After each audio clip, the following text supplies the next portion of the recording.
کہ اللہ رب العزت اپنے محبوب کے ذریعے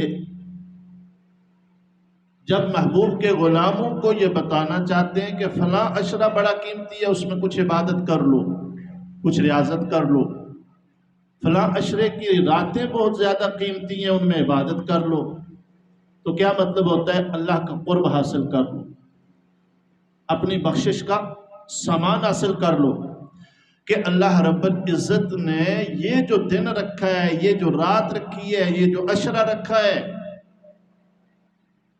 اس میں اللہ رب العزت کی رحمت خاص تمہاری طرف متوجہ ہے،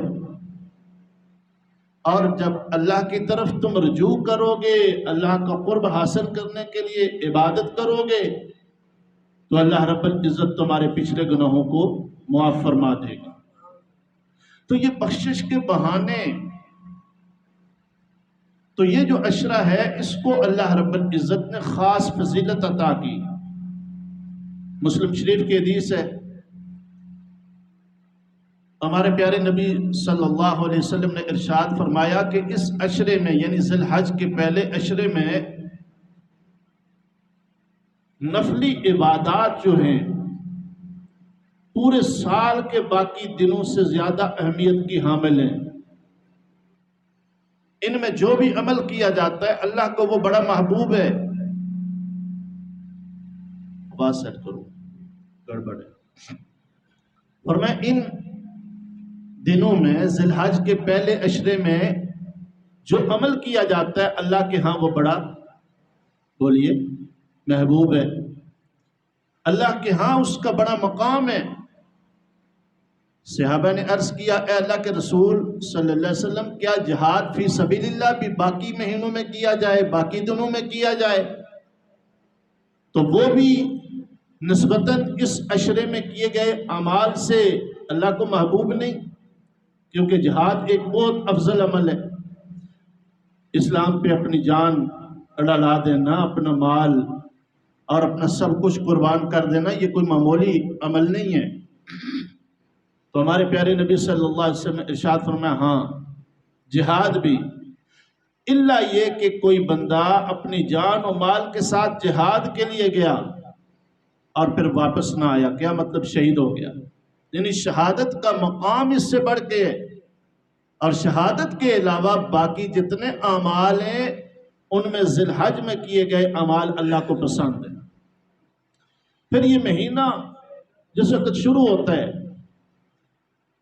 ذی الحج کا چاند بندہ دیکھتا بعد میں ہے، اور حج کا شوق 2 مہینے پہلے سے بندے کے دل میں ہوتا ہے،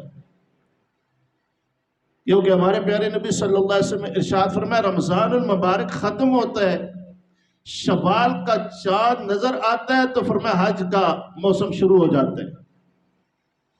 تو اہل ایمان کا شوق، جذبہ، ولولہ حج کے حوالے سے بہت زیادہ بڑھیا ہوتا ہے۔ پھر جس وقت ذی الحج آتا ہے تو آپ صلی اللہ علیہ وسلم نے ارشاد فرمایا، اس کا ہر دن عظمت کے لحاظ سے اتنا بڑھیا ہے کہ جو بندہ دن کو روزہ رکھتا ہے، ذی الحج کے پہلے عشرے کے دن کا روزہ رکھتا ہے، فرمایا ایک روزہ رکھنے کی وجہ سے اللہ رب العزت 1 سال کے نفلی روزوں کے برابر ثواب عطا فرماتا ہے۔ اور رات کو جو بندہ عبادت کرتا ہے، اللہ رب العزت ہمیں دونوں عبادات کی توفیق عطا فرمائے۔ فرمایا رات کو عبادت کرتے ہیں تو ہر رات شب قدر جیسی عبادت کا ثواب اللہ عطا فرماتے ہیں۔ اور خصوصیت کے ساتھ فرمایا جس وقت 9 ذی الحج کا دن آتا ہے، عرفات کا میدان، جس وقت پوری دنیا سے آئے ہوئے مسلمانوں کے ساتھ بھرا ہوتا ہے، اور لاکھوں انسان فرزندان اسلام وہاں اللہ رب العزت کے سامنے اپنا دامن پھیلاتے ہیں، فرمایا یہ دن اللہ کے ہاں اتنی اہمیت کا حامل ہے، اللہ نے جس بندے کو توفیق دی اس ایک دن کا روزہ اس نے رکھا، تو میں اپنے رب سے امید کرتا ہوں کہ میرا رب اسے 1 سال اس کے پچھلے گناہ معاف کر دے گا، اور آئندہ آنے والے 1 سال کے گناہ بھی اللہ معاف فرما دے گا۔ سبحان اللہ۔ یعنی 9 ذی الحج کا روزہ اتنا قیمتی ہے، کتنا کہ 2 سال کے گناہ، 1 سال جو گزر چکا اور 1 سال جو آنے والا، اس کی بھی گارنٹی مل جاتی ہے کہ جو صغیرہ گناہ ہے اللہ پاک اس روزے کی برکت سے معاف فرما دیتے ہیں۔ اور فرمایا 9 ذی الحج کا جو دن ہے، جس وقت حاجی لوگ عرفات کے میدان میں ہوتے ہیں، اس وقت اللہ رب العزت کی خصوصی رحمت ان پہ نازل ہوتی ہے، اور اتنی خصوصی رحمت نازل ہوتی ہے، فرمایا پورے سال میں یہ واحد دن ہوتا ہے کہ جس دن اللہ رب العزت جہنم سے بہت زیادہ قیدیوں کو آزاد کرتے ہیں، بہت زیادہ لوگوں کی بخشش کا اللہ فیصلہ فرماتے ہیں۔ پورے سال میں کوئی دن ایسا نہیں ہوتا کہ جس دن اتنے لوگوں کی جہنم سے آزادی کا فیصلہ ہو، اتنے لوگوں کے ساتھ رب کی رضا کا فیصلہ ہو۔ فرمایا یہ عرفات کا دن ہے، فرمایا اس دن اللہ رب العزت لاکھوں لوگوں کی مغفرت کا اعلان فرماتے ہیں۔ اب یہ تو وہ ہے نا کہ جو حج پہ گئے، عرفات کے میدان میں جا کے انہوں نے دامن پھیلایا، ان سب کے لیے اللہ نے معافی کا اعلان کیا۔ یا رسول اللہ، ہم تو اپنے ملک میں تھے نا، ہمارے پاس اتنے وسائل نہیں تھے ہم جا سکے، ہم کیا کریں؟ ہمارے لیے کیا کوئی ہے ایسا بینیفٹ، کوئی ہے ایسا اللہ رب العزت کی طرف سے تحفہ کہ ہم بھی اس سے فائدہ اٹھائیں؟ فرمایا ہاں، 9 ذی الحج کے دن جو بندہ جہاں کہیں موجود ہو، اخلاص سے، نیت سے جو بھی دعا کرتا ہے اللہ اس کی دعا کو قبول فرماتے ہیں۔ اس لیے مشائخ علماء فرماتے ہیں کہ 9 ذی الحج کا جو دن ہے نا، اس دن کو خصوصی طور پہ زیادہ سے زیادہ بندہ عبادات کا اہتمام کرے، اور خاص کر اللہ رب العزت کے سامنے دعائیں بہت زیادہ مانگے۔ یہ دعاؤں کی قبولیت کا عشر ہے، روزانہ مانگے، لیکن خصوصیت کے ساتھ 9 ذی الحج کا جو دن ہے، جو ہمارے ہاں بدھ والے دن بنتا ہے، جمعرات کو عید ہے نا، بدھ والے دن بنتا ہے، تو بدھ والے دن خصوصیت کے ساتھ دعاؤں کا اہتمام کریں، اپنے لیے، اپنی اولاد کے لیے، اپنے والدین کے لیے، پوری امت مسلمہ کے لیے، اپنے ملک پاکستان کے لیے خصوصی دعاؤں کا اہتمام کریں۔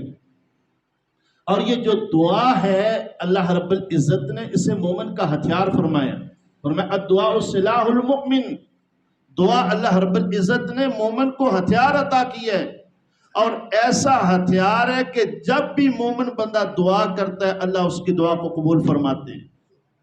یہ پکی ٹھکی بات ہے کہ مومن بندے کی دعا کبھی رد نہیں ہوتی۔ ہاں، دعا کی قبولیت کے کچھ درجے ہیں، کچھ طریقہ کار ہے، بات اگر اس پہ کروں تو بات لمبی ہو جائے گی، تو دعا ضرور قبول ہوتی ہے۔ اور فرمایا 9 ذی الحج کے دن خصوصیت کے ساتھ اللہ سے مانگا کرو۔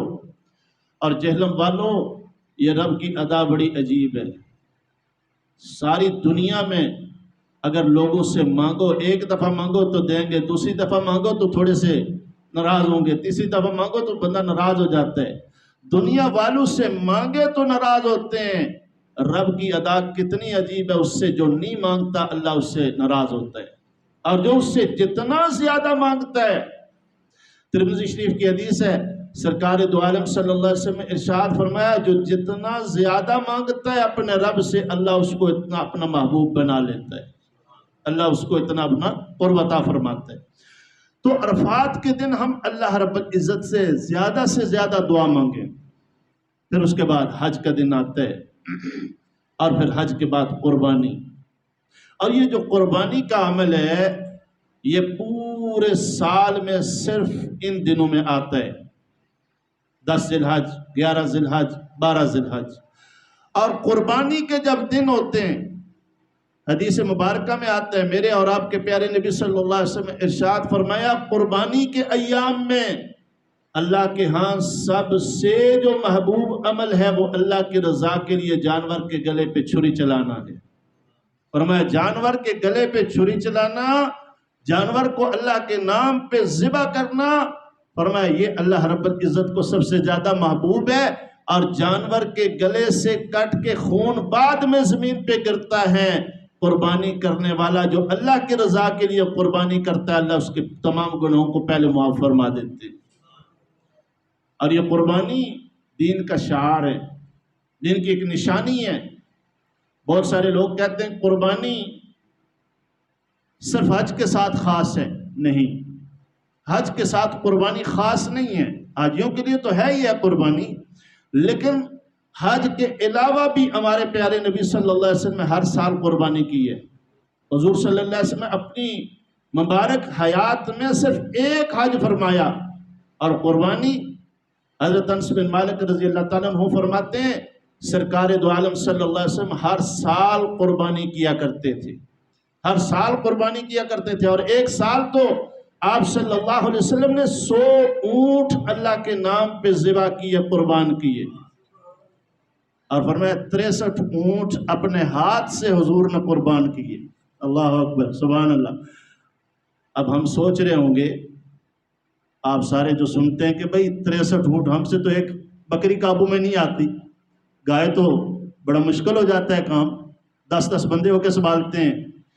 لیکن حضرت علی شیر خدا رضی اللہ تعالیٰ عنہ فرماتے ہیں جس اونٹ کی باری آتی تھی نا، وہ خود آ کے گلا پیش کرتا تھا، یا رسول اللہ مجھے آپ اپنے ہاتھ سے ذبح کریں، نہر کریں اور مجھے یہ سعادت ملے. تو 63 اونٹ حضور پاک نے خود اپنے ہاتھ سے نہر کیے اور بتا دیا کہ 63 سال میری ظاہری حیات تھی، ہر سال کے بدلے گویا ایک اونٹ میں قربان کر رہا ہوں، اور باقی جو بچے 100 میں سے وہ حضرت علی رضی اللہ تعالیٰ کو حضور صلی اللہ علیہ وسلم فرمایا اے علی آپ ان کو نہر کریں. اور پھر حضرت عائشہ صدیقہ رضی اللہ تعالیٰ عنہ فرماتی ہیں حضور صلی اللہ علیہ وسلم ہر سال 2 قربانیاں کرتے تھے. پوچھنے والوں نے پوچھا اما جان 2 قربانیاں؟ فرمایا ہاں، ایک قربانی حضور پاک اپنی طرف سے کرتے تھے اور دوسری قربانی حضور پاک صلی اللہ علیہ وسلم اپنی امت کی طرف سے کرتے تھے.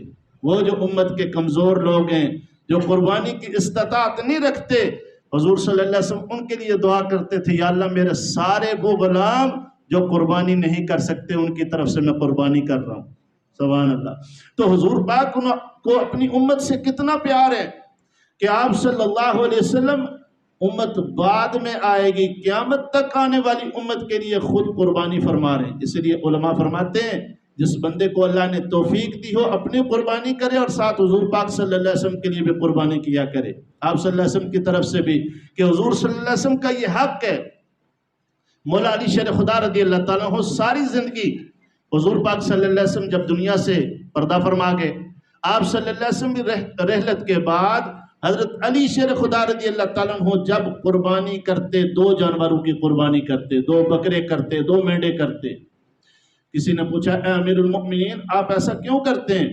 فرمایا اس لیے کہ ایک اپنی طرف سے کرتا ہوں اور ایک حضور پاک صلی اللہ علیہ وسلم کی طرف سے کرتا ہوں. اور اللہ پاک نے قرآن پاک میں اپنے محبوب صلی اللہ علیہ وسلم کو حکم دیا، فرمایا قل ان صلاتی و نسکی و محیاج و مماتی للہ رب العالمین.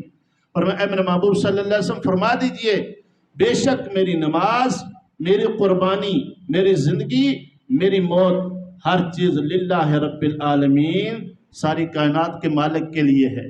تو گویا اس میں قربانی کا حکم ہے اللہ کے محبوب صلی اللہ علیہ وسلم کو. اور ایک عام صورت جو ہر نمازی کو یاد ہے سورہ کوثر، اس کے اندر بھی اللہ رب العزت فرمایا انا اعطیناک الکوثر. اے میرے محبوب صلی اللہ علیہ وسلم ہم نے آپ کو کوثر عطا کیا، خیر کثیر عطا کی. فصلی لربک وانحر، اپنے رب کے لیے نماز پڑھیے اور نہر کیجئے، یعنی اونٹ جو ذبح کرتے ہیں اس کو نہر کہتے ہیں. تو فرمایا قربانی کیجئے. اب گویا اس آیت کریمہ میں اللہ رب العزت نے حکم دیا اپنے محبوب کو قربانی کا، اور یہ حکم خاص ہے، ہر سال کے ساتھ، صرف حج کے ساتھ نہیں ہے. مولا علی شیر خدا رضی اللہ تعالیٰ عنہ فرماتے ہیں قربانی جو ہے نا، یہ اللہ رب العزت نے ایک ایسا عمل رکھا ہے کہ جس کی وجہ سے اللہ اپنے بندے کو اپنا خاص قرب عطا فرماتے ہیں. اور صرف وہ قرب قربانی کرنے پہ نہیں ملتا، فرمایا وہ قرب اللہ رب العزت کا اس وقت سے ملتا ہے جب سے بندہ قربانی کا جانور خریدنے کے لیے نیت کر کے گھر سے نکلتا ہے. فرمایا گھر سے نکلتا ہے، ہر ایک قدم پہ اللہ اسے ایک نیکی عطا فرماتے ہیں، اس کا ایک گناہ معاف فرماتے ہیں، جنت میں ایک درجہ بلند فرماتے ہیں. اب قربانی کا جانور خریدنے کے لیے منڈی میں گیا، فرمایا جس وقت منڈی میں جا کے وہ قربانی جس سے خرید رہا ہوتا ہے جانور کا جو مالک ہے، اس کے ساتھ جو گفتگو کرتا ہے، جو اس کے ساتھ باتیں کرتا ہے، فرمایا ہر ایک اس کا مول کرنے کے لیے، اس کے ساتھ قیمت طے کرنے کے لیے جو بات کرتا ہے، گفتگو کرتا ہے، ہر ایک بول پہ اللہ اسے ایک نیکی عطا فرماتا ہے۔ پھر جس وقت جانور خرید کے گھر لایا، اب جب تک اس نے 10 دن جانور رکھا، 20 دن رکھا، کیونکہ دیہات میں تو لوگوں کو سہولت ہوتی ہے، سال سال بھی رکھتے ہیں، یہاں کیونکہ سہولت نہیں ہے شہر میں، لیکن جتنے دن بھی رکھا، فرمایا جب تک اسے چارہ ڈالتا رہتا ہے، جب تک اس کو کوئی چیز کھلاتا رہتا ہے، جتنے دنوں تک اس کی خدمت کرتا ہے، فرمایا اتنے دنوں پہ جو اس پہ خرچہ کرتا ہے، ایک ایک درہم پہ اللہ اسے اجر عطا فرماتا ہے۔ اور اس طرح جس طرح میدان جہاد میں گھوڑا تیار کر کے بندہ بیچتا ہے، اس گھوڑے کی خدمت کرتا ہے، ایک ایک نوالا جو گھوڑا کھاتا ہے اس پہ اللہ اجر عطا فرماتا ہے۔ فرمایا قربانی کے جانور پہ بھی اسی طرح اللہ اجر عطا فرماتا ہے۔ اب قربانی کے جانور گھر میں رکھ کے اس کے ساتھ انسیت ہو گئی، اس کے ساتھ پیار ہو گیا، اس کے ساتھ دل لگی ہو گئی، اب اس کے پیٹھ پہ ہاتھ پھیرتا ہے، اس سے پیار کرتا ہے، اس لیے کہ یہ قربانی کا جانور ہے۔ فرمایا اس کے اوپر ہاتھ پھیرنے کی وجہ سے ہاتھ کے نیچے جو بال آتے ہیں اتنی نیکیاں اللہ پاک عطا فرماتا ہے۔ پھر جس وقت بندہ سوچتا ہے نہیں قربانی ہے کیا، اگر بندہ پوری ترتیب سے سوچے تو اس قربانی پہ انسان کو بڑا پیار آتا ہے کہ یہ قربانی ہے کیا۔ صحابہ نے عرض کیا اے اللہ کے رسول صلی اللہ علیہ وسلم یہ قربانیاں کیا ہیں؟ ما هذه الاضاحی یا رسول اللہ، اے اللہ کے رسول یہ قربانیاں کیا ہیں؟ فرمایا سنت ابیکم ابراہیم، اے میرے صحابہ یہ تمہارے باپ ابراہیم کی سنت ہے۔ یا رسول اللہ ہمارے لیے اس میں کیا ہے؟ فرمایا تمہارے لیے یہ ہے کہ جو تم قربانی کا جانور ذبح کرو گے ہر بال پہ اللہ تمہیں ایک نیکی عطا فرمائے گا۔ اب ایک بال تو ہوتا نہیں نا، جانور کے جسم پہ جو بال ہوتے ہیں وہ بندہ گن ہی نہیں سکتا، یعنی لا تعداد اللہ رب العزت نیکی عطا فرماتا ہے۔ صحابہ نے عرض کیا یا رسول اللہ یہ تو ہو گیا نا، اونٹ، بیل، بکرا اس کے جسم پہ بال ہیں، اور وہ جانور جس کے جسم پہ بال نہیں ہیں، جس طرح بھیڑ ہو گئی، دمبا ہو گیا، اس کے جسم پہ تو اون ہوتی ہے۔ فرمایا اون کے ہر ایک ریشے کے بدلے اللہ تمہیں اجر عطا فرمائے گا۔ فرمایا اپنی جو قربانیاں ہیں ان کو اچھے طریقے سے تیار کر کے خوب موٹا تازہ کر کے اچھا خوبصورت جانور اور پیار سے کیا کرو۔ فرمایا کل قیامت کے دن یہ جانور اپنے کھرو سمیت اپنی ہر ایک چیز سمیت فرمایا آئے گا اور تمہارے حق میں سفارش کرے گا۔ تو جس کا جانور جتنا زیادہ اس نے شوق سے کیا ہوگا، محبت سے کیا ہوگا، پیار سے کیا ہوگا، فرمایا وہ اتنی زیادہ سفارش کرے گا اور اللہ قربانی کرنے والے کے حق میں اس کی سفارش کر کے بخشش کا سامان کر دے گا۔ تو اس لیے قربانی جو ہے ذوق شوق سے کرنی چاہیے۔ اور یہاں ایک بات اور بھی ذہن میں رکھنی چاہیے کہ قربانی جو کرے بندہ اللہ کی رضا کے لیے کرے، لوگوں کے دکھاوے کے لیے، بولیے دکھاوے کے لیے نہ کرے، کیونکہ آج مصیبت یہ ہے کہ جہاں باقی اعمال میں دکھاوا آ گیا وہاں قربانی میں بڑا دکھاوا آ گیا ہے۔ میرے اور آپ کے پیارے نبی صلی اللہ علیہ وسلم ارشاد فرمایا، بخاری مسلم دونوں حدیث کی مستند کتابوں کی حدیث ہے، فرمایا جس بندے نے دکھاوے کے لیے قربانی کی، جس بندے نے دکھاوے کے لیے قربانی کی، کل قیامت کے دن جس وقت اللہ کے حضور وہ بندہ آئے گا، اللہ پاک پوچھیں گے بتاؤ بھائی تم نے کیا کیا؟ یا اللہ جی اتنی زیادہ میں نے قربانی آپ کے لیے دی تھی۔ فرمایا نہیں، تو نے میرے لیے نہیں کیا تھا۔ کیوں؟ وہ اللہ تو دلوں کے حال جانتا ہے نا۔ تو نے لوگوں کے دکھاوے کے لیے کہا تھا، لوگ کہیں جی کتنا بڑا بیل ہے، کتنا بڑا بکرا ہے۔ فرمایا لوگوں کے لیے کیا تھا، جاؤ لوگوں سے اس کا اجر لے لو۔ تو جب بندہ خرچہ بھی اتنا کرے اور پھر دکھاوے کی نیت کر کے اللہ کا کسی بندے کو شریک بنا کے اس کو سامنے رکھ کے قربانی کرے، پھر اجر سے محروم ہو جائے، خود سوچئے کل قیامت کے دن کتنا گھاٹا ہے۔ اس لیے جب کبھی قربانی کریں اخلاص نیت سے کریں، محبت سے کریں، پیار سے کریں، اور جس وقت پیار سے کریں گے اللہ رب العزت کے ہاں بے پناہ پھر اس کا اجر ملے گا۔ اور پھر خصوصیت کے ساتھ یہ جو عشرہ گزر رہا ہے، اس عشرے میں اللہ کا ذکر کثرت سے کریں، اور ذکر میں اللہ اکبر جو اللہ کی بڑائی ہے، جو تکبیرات تشریق ہے وہ زیادہ پڑھنی چاہیے، خصوصاً 9 ذی الحج سے لے کے 13 ذی الحج کی، 9 ذی الحج فجر کی نماز سے لے کے 13 ذی الحج عصر کی نماز تک یہ واجب ہے۔ ہر فرض نماز کے بعد ایک دفعہ یہ تکبیرات تشریق واجب ہے، اور باقی گھر سے نماز کے لیے آئیں، نماز پڑھ کے واپس جائیں، آتے جاتے راستے میں ہلکی بلند آواز میں ضرور کریں تاکہ دوسروں کو بھی یاد آ جائے۔ حضرت عبداللہ ابن عمر اور حضرت ابو ہریرہ رضی اللہ تعالیٰ عنہ کے بارے میں آتا ہے، مسلم شریف کی حدیث ہے، فرمایا دونوں یہ صحابی ان ذی الحج کے ایام میں بازار میں نکل جاتے اور بلند آواز سے یہ تکبیرات پڑھتے تاکہ دوسروں کو یاد آئے تو سارے پڑھتے رہیں۔ فرمایا مدینہ کے پورے بازار میں ہر ایک بندے کی زبان پہ یہ اللہ اکبر کا نعرہ ہوتا تھا، اللہ اکبر لا الہ الا اللہ واللہ اکبر وللہ الحمد۔ اس لیے کثرت سے ہم ذکر کرنے میں کبھی شرمائے نہیں، اور نماز کے بعد جو ذکر کرنا ہے یہ تکبیرات تشریق کا، وہ مردوں کے لیے بلند آواز سے کرنا واجب ہے 1 مرتبہ، اور خواتین کے لیے بھی۔ تو مرد کیونکہ مسجد میں نماز پڑھتے ہیں تو کسی نہ کسی کو یاد آ جاتا ہے، تو خواتین جہاں نماز پڑھتی ہیں وہاں سامنے لکھ کے لگا لیں، اپنی خواتین سے بتائیں، خواتین کو بتائیں تاکہ وہ بھی اس اجر سے محروم نہ رہیں۔ اللہ مجھے آپ سب کو عمل کی توفیق عطا فرمائے۔ وما علینا الا البلاغ۔